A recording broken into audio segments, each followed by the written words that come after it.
Et question ce soir, comment mieux protéger les civils dans les pays en proie aux conflits armés, que ce soit en Ukraine ou encore en Syrie, au Mali ou en République démocratique du Congo. On en parle avec Alain Delétro. Bonsoir. Bonsoir. Bienvenue à vous. Vous êtes directeur général de l'Appel de Genève. C'est une organisation internationale humanitaire neutre, impartiale et indépendante qui œuvre à renforcer le respect des normes et des principes humanitaires par les belligérants, qu'il s'agisse d'ailleurs d'États, d'armées régulières ou encore de groupes armés, de rebelles, de milices. Alors justement, commençons par l'Ukraine. Ça fait quasiment un an que le conflit a commencé entre la Russie et l'Ukraine, même s'il remonte à beaucoup plus tôt et à 2014. La première question, elle est simple. La Russie respecte-t-elle les normes et les principes humanitaires ? Alors, si vous voulez, pour l'appel de Genève, ce qui est très important, notre mission consiste à parler avec les groupes armés ou les autorités de facto. Nous ne nous occupons pas des armées nationales qui, elles, sont les armées de partie des conventions de Genève. Donc là, vous avez pu discuter avec la Russie ? Avec la Russie, du côté du conflit ukrainien, du côté où les Russes sont influents, c'est-à-dire dans le Donbass, oui, nous avons discuté avec les autorités de Lugansk et de Donetsk. Les républiques autoproclamées. Voilà. Et du côté ukrainien, avec les groupes d'autodéfense qui avaient été créés, qui ont tous été intégrés à partir du 24 février de cette année, mais des groupes d'autodéfense comme par exemple le bataillon Azov, le bataillon Kraken, le bataillon secteur droit, Pravi Sector, etc.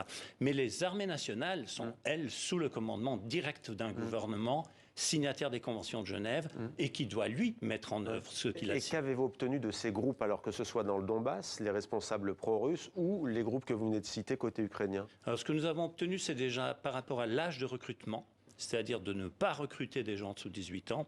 Nous avons obtenu aussi un certain nombre d'accès pour pouvoir faire des formations aux membres de ces groupes qui sont à des postes de commandement, parce qu'à nouveau, les armées nationales sont censées mettre en œuvre ces conventions dans les académies militaires où sont formés leurs officiers.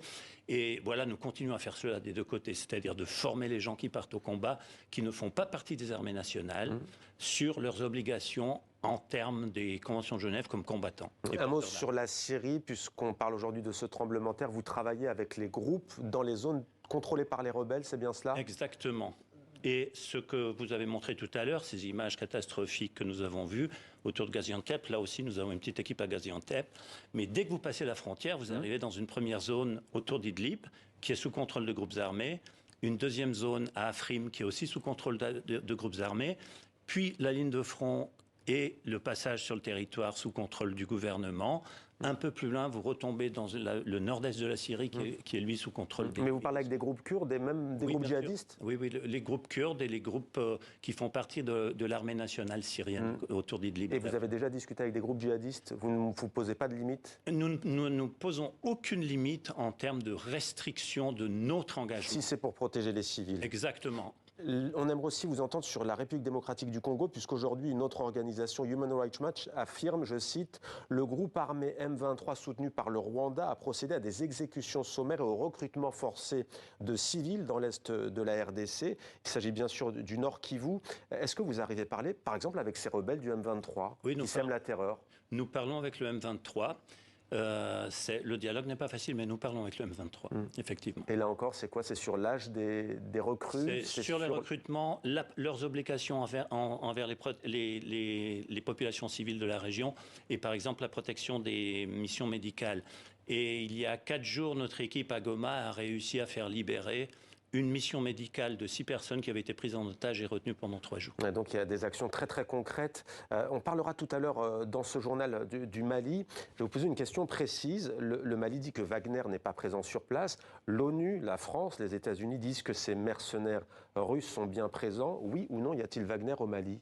Alors j'ai du mal à vous répondre par oui ou par non. Nous, ce que voient nos collègues sur le terrain, surtout dans les zones de combat où ils se trouvent, c'est qu'il y a des soldats blancs qui accompagnent très souvent les soldats de l'armée malienne et dont ils ne comprennent pas la langue. Et vous êtes entré en contact avec eux ? Non. Avec l'appel de Genève ? Non, parce que si vous voulez, jusqu'à présent, l'appel de Genève au Mali est vraiment en contact avec les groupes armés.